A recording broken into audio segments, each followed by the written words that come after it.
Hello students, welcome in 10th class physics. Students, in previous video we discussed about the combination of resistances and we discussed two combination of resistances. One was series combination and second was parallel combination.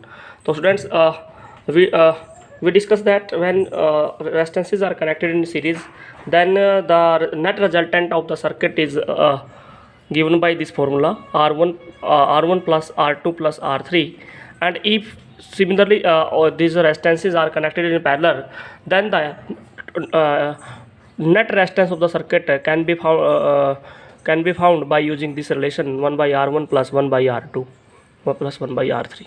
Okay, so these are the two formulas by which we can find the net resistance of the circuit, and we have various types of numericals problems based on the Ohm's law. ठीक है, तो बेटा बहुत सारे questions हैं जो हम इस प्रॉब्लम पे डिस्कस करेंगे सीरीज एंड पैरेलल कॉम्बिनेशन पे.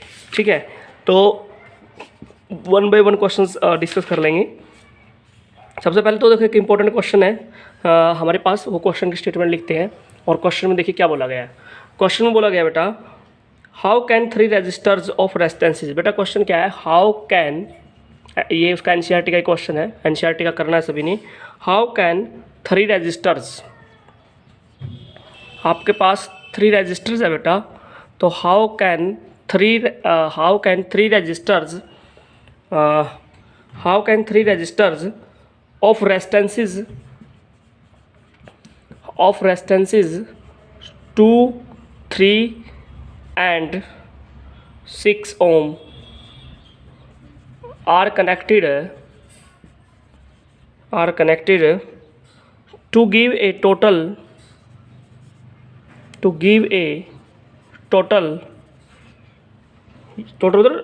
equivalent resistance, to give a total resistance. First case 4 ohm, हमें 4 ohm मिले.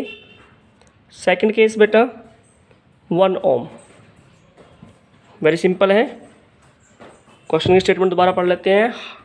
How can three resistors of resistances 2, 3 and 6, आपके पास 3 रजिस्टर्स हैं बेटा, और फर्स्ट की वैल्यू है 2, सेकंड की वैल्यू है 3 और लास्ट की वैल्यू है 6 ohm. These are connected to give a total resistance.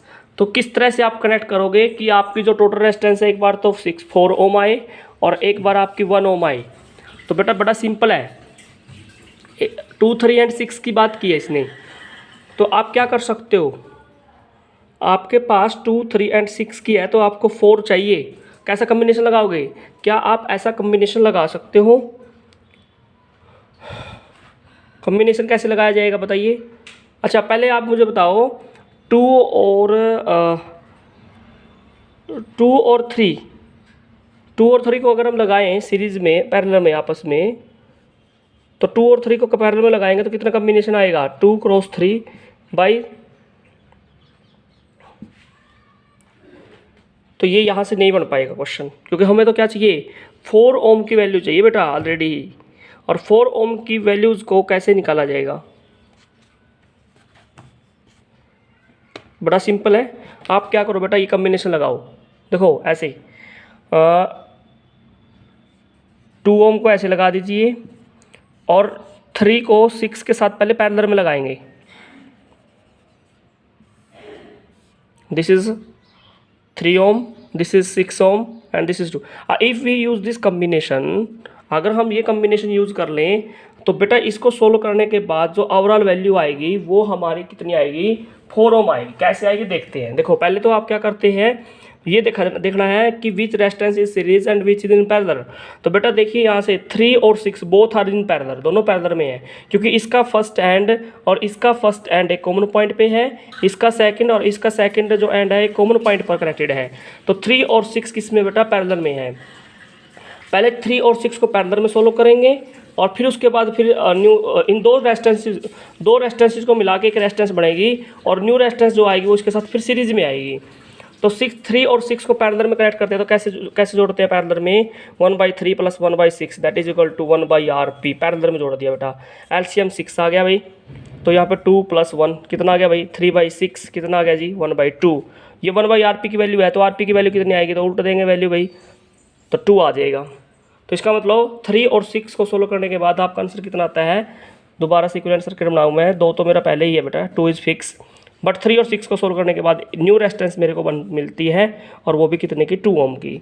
तो बेटा अब देखिए, अब 2 और 2 किस में है, सीरीज़ में है, तो सीरीज़ में कितना आएगा, 2 + 2 दैट इज़ 4 ओम। तो लीजिए बेटा, तो जो फर्स्ट क्वेश्चन का आंसर था वो आ गया, 4 ओम मिल गया हमें। ठीक है जी, 4 ओम।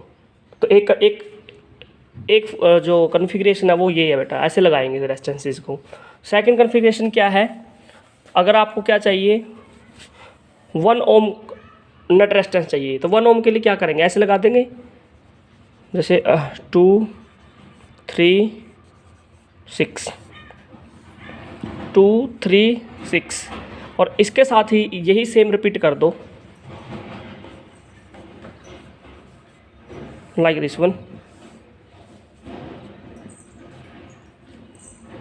अगर ऐसे कन्फिग्रेशन लगाते हैं बेटा, 2 3 6 2 3 6, तो बेटा इनको तीनों को पैरेलल में लगा दिया, इन तीनों को पैरेलल में लगा दिया, इनको सोल्व करें आप। सोल्व करने के बाद बेटा 2 3 6 है, ये भी कितना, 2 3 6 है, ठीक है। तो इनको सोल्व करें आप, तो आपका कितना आ जाएगा, 1 ओम आ जाएगा।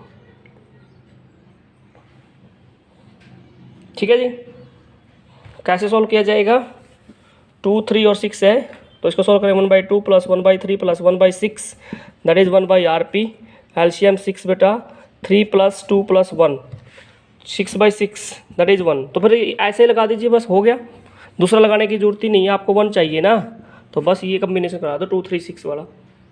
2 3 6 पैरेलल में है, इनको सोल्व कर दीजिए, तो 1 ओम इसमें आपका आंसर आ जाएगा। तो इस तरह से बेटा रेजिस्टेंसेस को कन्फिग्रेशन पॉसिबल है, कैसे कैसे लगाओगे कि हमारे नेट रेजिस्टेंस ऐसा मिले। तो बेटा ऐसे ऐसे क्वेश्चन कई बार पूछे जाते हैं एग्जाम के अंदर, राइट।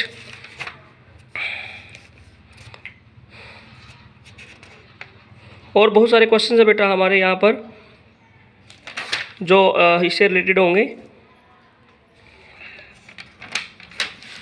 जैसे क्वेश्चन आपका है, क्वेश्चन क्या है एक बार मैं बताता हूँ आपको।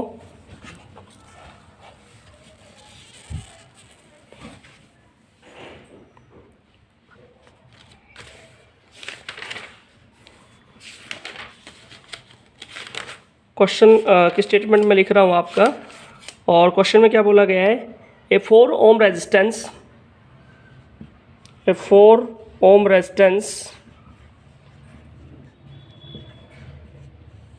a 4 ohm resistance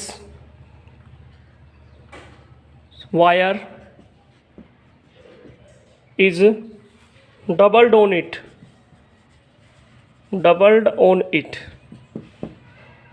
calculate new resistance of the wire, calculate new resistance of a wire, new resistance निकालिए वायर की। तो बेटा अगर ऐसा क्वेश्चन है, ए 4 ohm resistance wire is doubled on it, new resistance बताइए, तो बेटा इसका मतलब क्या है कि when a wire is doubled on it, इसका मतलब क्या बेटा, its length become half, length को तो क्या कर दीजिए आप, हाफ कर दीजिए, और एरिया को क्या कर दीजिए बेटा, डबल कर दीजिए, एरिया को क्या कर दीजिए, डबल कर दीजिए, बस, तो न्यू रेजिस्टेंस आ जाएगी। तो जब लेंथ L थी, एरिया A था, तो न्यू रेजिस्टेंस कितनी थी, ये थी आपकी भाई, ठीक है। इसकी रेजिस्टेंस कितनी गिवन है, 4 गिवन है, वो बाद में पुट कर लेंगे, ठीक है। अब न्यू रेजिस्टेंस कितनी हो जाएगी, अगर लेंथ को L/2 कर दिया जाए, एरिया को 2A कर दिया जाए, तो 1/4 रो L/A that is R dash, और रो L/A की वैल्यू कितनी है जी, R, और वो कितनी है